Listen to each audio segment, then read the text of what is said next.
Verweierst sie augmentate and emilize JVG mimiant. The Kilari Dominion had conquered 1,000 worlds across 3 spiral arms of the Milky Way. For 6 millennia, their expansion had been methodical and relentless. Every new civilization they encountered followed the same pattern: initial resistance, swift defeat, and inevitable submission. High Commander Vexer stood on the command deck of the inevitable conquest, his flagship and pride of the Dominion fleet, studying the small blue-green planet rotating slowly on the main view screen. Earth, he said, the word strange on his triple-hinged jaw. Such an unremarkable name for such a resource-rich world. First Officer Mylan approached with a data tablet. The assessment is complete, High Commander. The humans have achieved nuclear fission, basic space travel within their own system, and have begun experimenting with quantum theory. However, they possess no energy shields, no faster-than-light capabilities, and their weapons are primitive projectile and explosive-based. Vexer's gold-flecked eyes narrowed as he considered the information. Another simple acquisition, then. Their divisions make them particularly vulnerable. Hundreds of nation-states instead of unified planetary governance. Indeed, their largest military powers maintain rivalries even while acknowledging common threats. Our strategists predict minimal resistance once we demonstrate our technological superiority. Prepare the diplomatic vessel, Vexer ordered. I will lead the first contact personally. There is something satisfying about watching a species realize its new place in the galactic hierarchy. The Kilari First Contact Protocol was refined over thousands of years and countless conquests. They chose Washington, D.C. as their landing site, materializing their massive shuttle in the National Mall without warning. The sight of the obsidian craft, half a kilometer long and hovering silently a mere 10 meters above the ground, sent the city into chaos. When Vexer emerged 6 hours later, after giving the humans time to organize a response, he found a hastily assembled delegation waiting. Military officers, political leaders, and scientists stood in an uneasy semicircle before the shuttle's gleaming ramp. Behind Vexer, 20 Kilari warriors in ceremonial combat armor created an impressive display of military precision. I am High Commander Vexer of the Kilari Dominion, he announced, his words translated by the small device at his throat. Your world has been cataloged, assessed, and claimed under Dominion Expansion Directive 15A. You will submit to Kilari authority, provide access to your resources, and accept relocation of portions of your population as required for optimal resource extraction. The human delegation exchanged glances. A woman in a tailored suit stepped forward. I am Secretary General Chen of the United Nations. While we welcome peaceful contact with other civilizations, Earth and humanity remain sovereign. We are prepared to discuss cultural exchange, scientific cooperation, and possibly trade agreements as equals. Vexer's triple eyelids blinked in sequence, a sign of amusement among his kind. You misunderstand. This is not a negotiation. The Dominion does not form partnerships with pre-FTL species. You will be assigned protectorate status. In exchange for compliance, you will receive limited access to Kilari technology and protection from other interstellar powers. And if we decline? Asked a military officer with multiple decorations adorning his uniform. Decline. Vexer's translator momentarily struggled with the concept. No species declines. The alternative is subjugation through force. Your militaries would be dismantled, your governments dissolved, and your resources harvested without the benefits of protectorate status. Secretary General Chen remained composed. We request 24 hours to consult with Earth's nations. Vexer granted the time, certain they would accept once the initial shock subsided. The Kilari had encountered thousands of civilizations at similar technological levels. None had resisted once the power disparity became clear. Back on the inevitable conquest, First Officer Mylan voiced concern. They seem unusually calm, High Commander. Most species display more fear during first contact. They simply don't comprehend our power yet, Vexor replied dismissively. Tomorrow they will accept reality. But the humans didn't return the next day. Instead, Vexor observed something unexpected: rapid global mobilization. Military vessels repositioned, satellite constellations shifted, and communication traffic increased tenfold. On the third day, the Kelari detected a small Earth vessel approaching the area where the inevitable conquest orbited, cloaked from human detection. "They're scanning unusual frequencies," reported the sensor officer. "The pattern suggests they're attempting to penetrate our cloaking field." "Impossible," Vexor said. "Their technology can't detect our presence." "The scan patterns indicate otherwise, High Commander," insisted the tactical officer. "They're methodically searching using algorithms that seem designed to locate our specific energy signatures." Vexor felt the first hint of unease. "Destroy the vessel. Make it appear to be a mechanical failure." The Kelari weapon systems targeted the small craft with precision. From Earth's perspective, it would seem like the research vessel simply suffered a catastrophic system failure. Clean, untraceable, the operation took only seconds. What happened next shocked the Kelari crew. Within hours, every communications channel on Earth exploded with activity. Military forces worldwide went to high alert. Nuclear weapons were prepared for launch. Commander Malin burst onto the bridge, his normally composed features showing alarm. "High Commander, we're intercepting thousands of communications. The humans, they are sharing data from their destroyed vessel. They had transmission equipment broadcasting back to Earth. They recorded our energy beam." "That's impossible," Vexor whispered. The communications officer interrupted. "High Commander, we're receiving a transmission from Earth on all frequencies." Secretary General Chen's face appeared on the view screen. Her expression hardened with controlled anger. "High Commander Vexor, your unprovoked attack on an unarmed research vessel constitutes an act of war against Earth. We now understand the true nature of your dominion. Earth formally rejects your terms and will defend its independence with all available means." Vexor stared in disbelief as the transmission ended. "They've declared war," Malin said incredulously. "The entire planet." For the first time in his 300-year career, Vexor felt something unfamiliar prickle along his spine. Uncertainty. Supreme Overlord Zarak slammed his armored fist onto the holographic war table, causing the star map to flicker. "Absurd. A pre-FTL species declares war on the Dominion. High Commander Vexor has embarrassed us with his incompetence." The 5 Kelari fleet admirals surrounding the table remained silent. Zarak had commanded the Dominion forces for 2 centuries, and no one questioned his judgment openly. One small vessel destroyed, and Vexor acts as if these humans pose a genuine threat. Zarak continued, his voice heavy with disdain. Admiral Thelios, the youngest of the group, cautiously spoke up.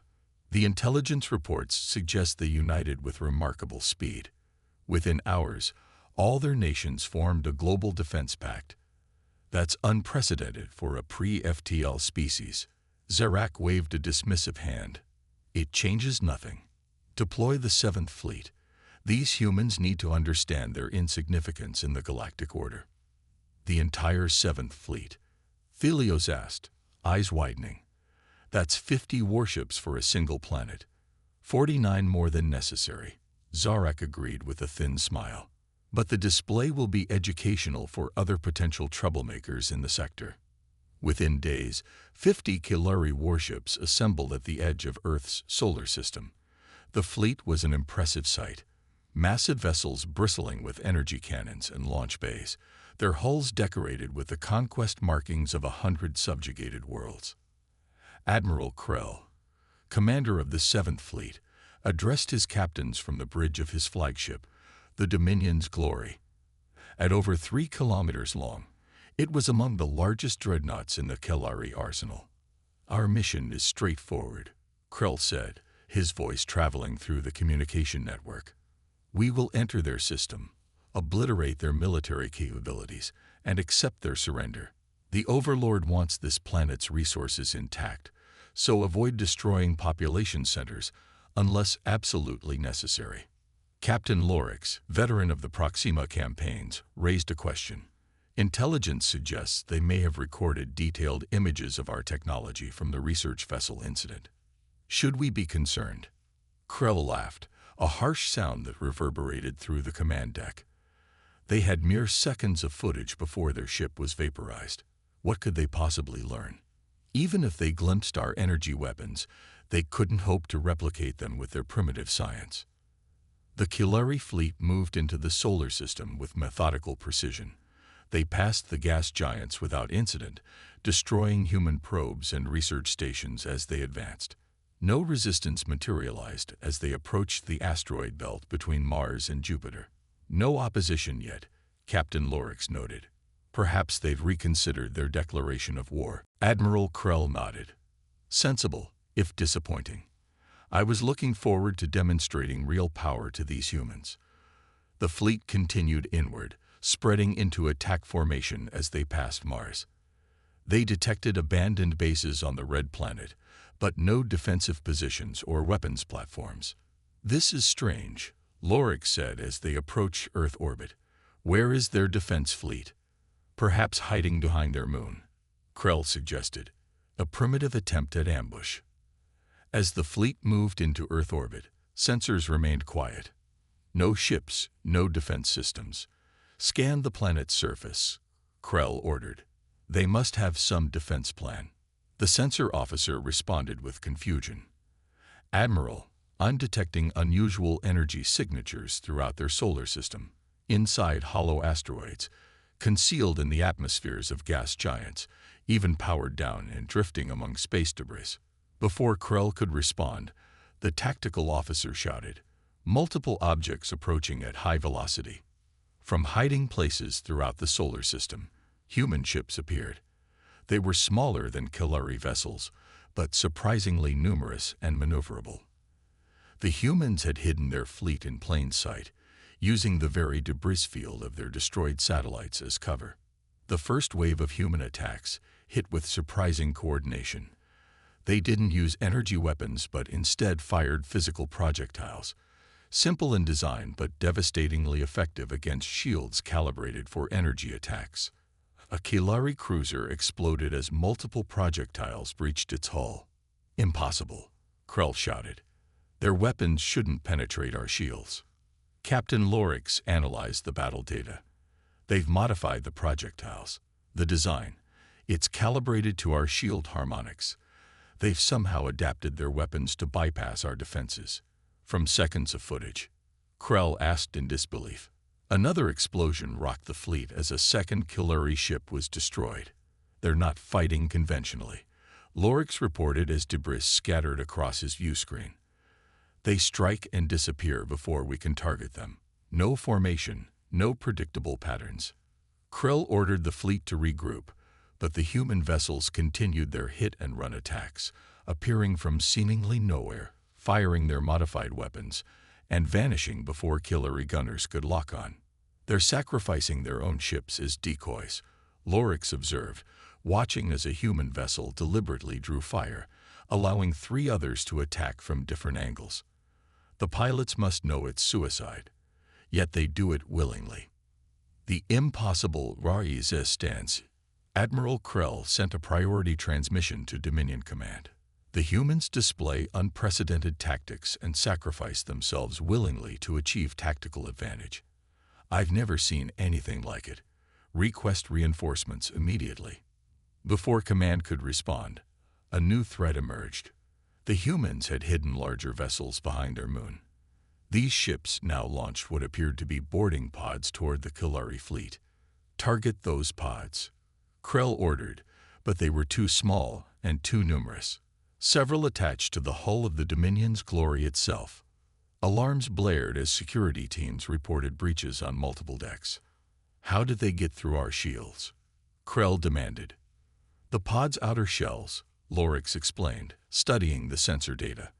They're vibrating at the exact frequency of our shield harmonics. It's as if they knew our shield specifications. Inside the massive dreadnought, Small teams of human soldiers moved with surprising effectiveness. They wore simple spacesuits augmented with what appeared to be scavenged Killari technology. "They're bypassing security systems," reported the security chief. "They're accessing command terminals throughout the ship." "That's impossible," Krell insisted. "Our systems require Killari genetic markers to access." "They've synthesized the markers somehow," came the reply. "They're in the engine control rooms." The transmission cut off as power systems throughout the Dominion's glory began shutting down. Emergency lighting cast an eerie purple glow across the bridge. "All weapons offline," reported an officer. "Engines disabled. Communications limited to emergency channels only." Admiral Krell stared at the battle display in shock. Of his 50 warships, 15 were already destroyed or disabled. The remaining vessels were scattered, fighting individually against the swarming human ships. "We've intercepted human communications," said the intelligence officer. "They're calling this Phase 1 of the Earth Defense Initiative." "Phase 1?" Krell asked quietly. "Yes, Admiral.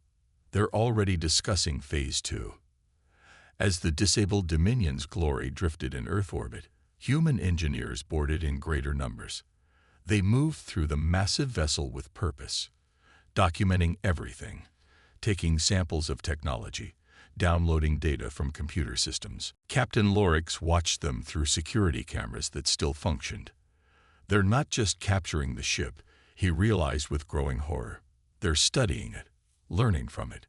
By the time Dominion reinforcements arrived 5 days later, the humans had already begun implementing what they'd learned.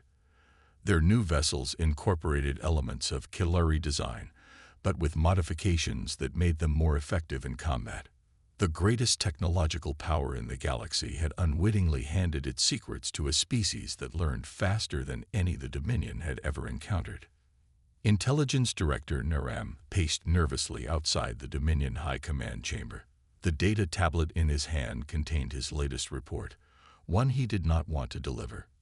6 months into what should have been a simple planetary subjugation, the Dominion had lost over 300 warships to a species that hadn't even possessed interplanetary travel technology 1 year ago.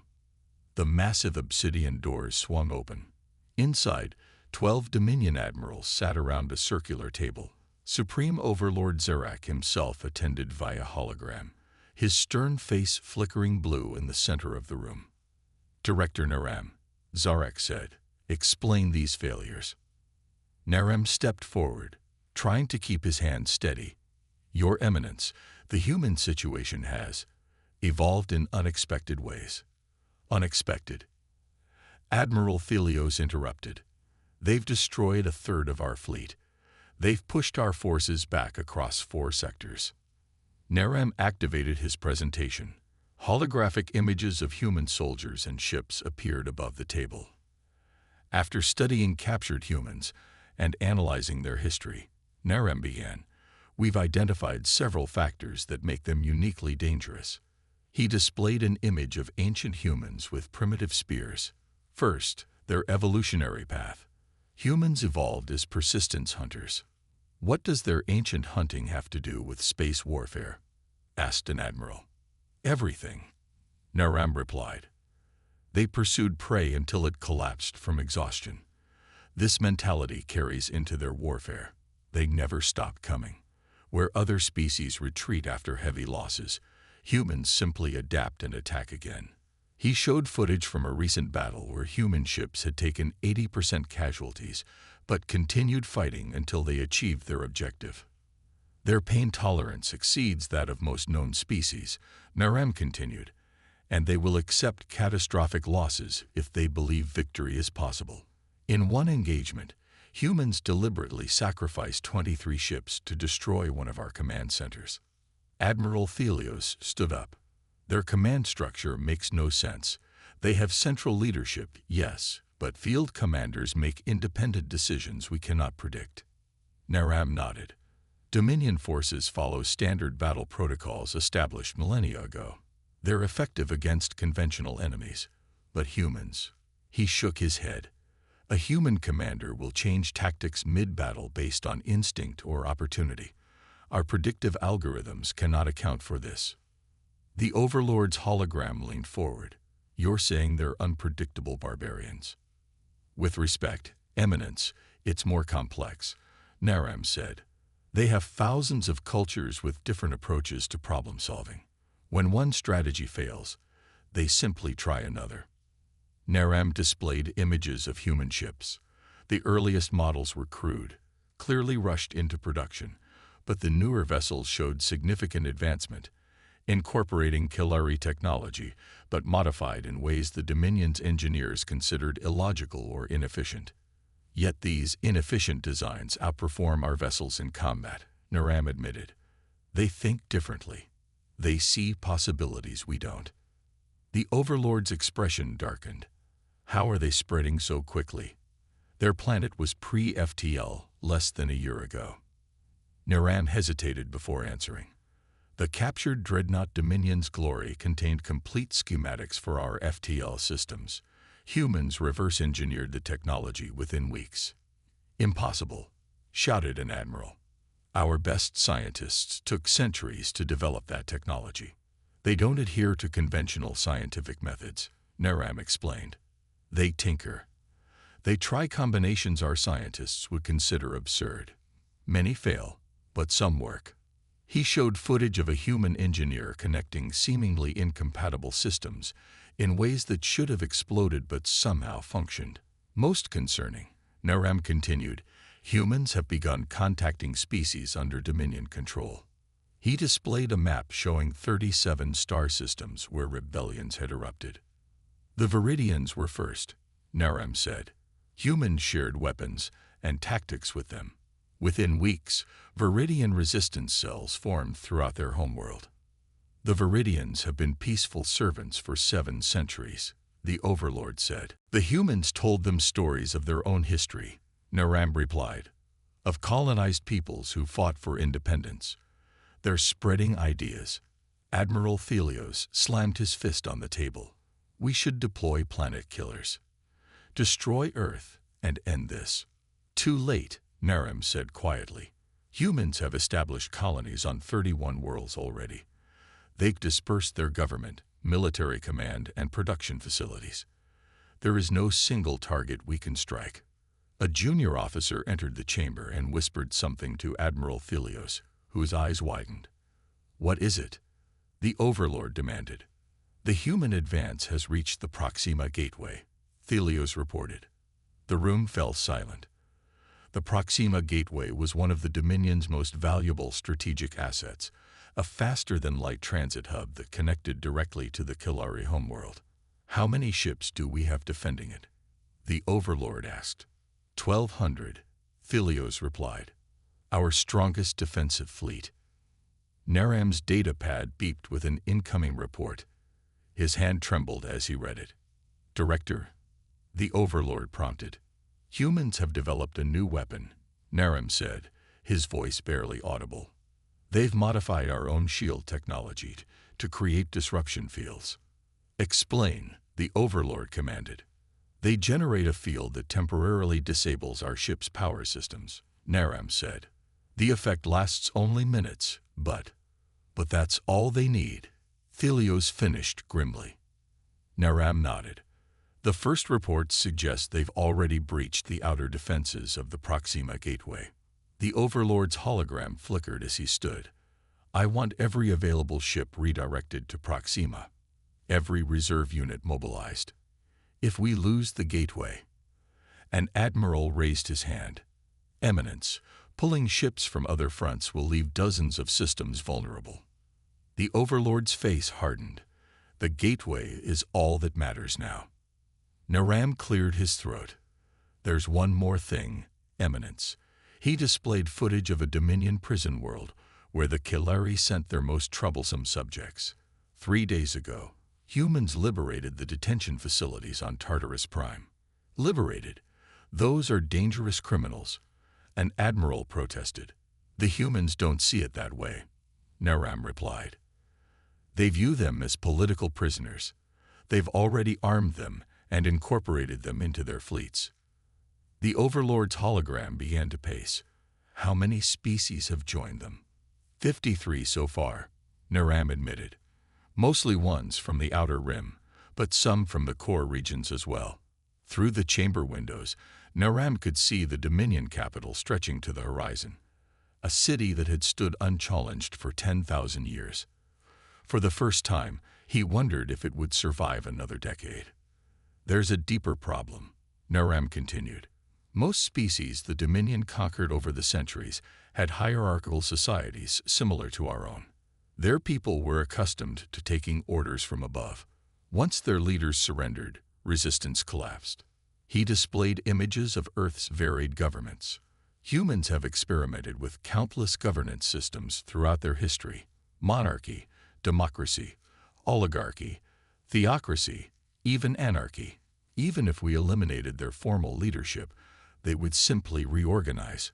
Every problem has a solution, the Overlord said firmly. What do you suggest, Director Naram? Naram had prepared for this question. We need to understand them better. Their psychology, their history. We've been fighting them as if they were just another species, but they're not. Their greatest strength isn't their technology or numbers, but their mindset. Mindset doesn't stop plasma cannons, Admiral Thelios scoffed. With respect, Admiral, Naram replied. The evidence suggests otherwise. The meeting continued for hours, with admirals proposing increasingly desperate strategies. Deploy the reserve fleets, activate the ancient weapon platforms, release the forbidden bioweapons. As Naram left the chamber, he noticed a small delegation of Viridian officials watching from an observation balcony. Once loyal servants of the Dominion, their expressions now held something new: hope.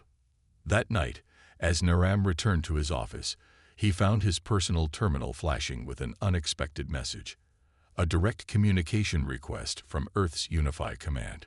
With trembling fingers, he accepted the transmission. Secretary General Chen's face appeared on the screen.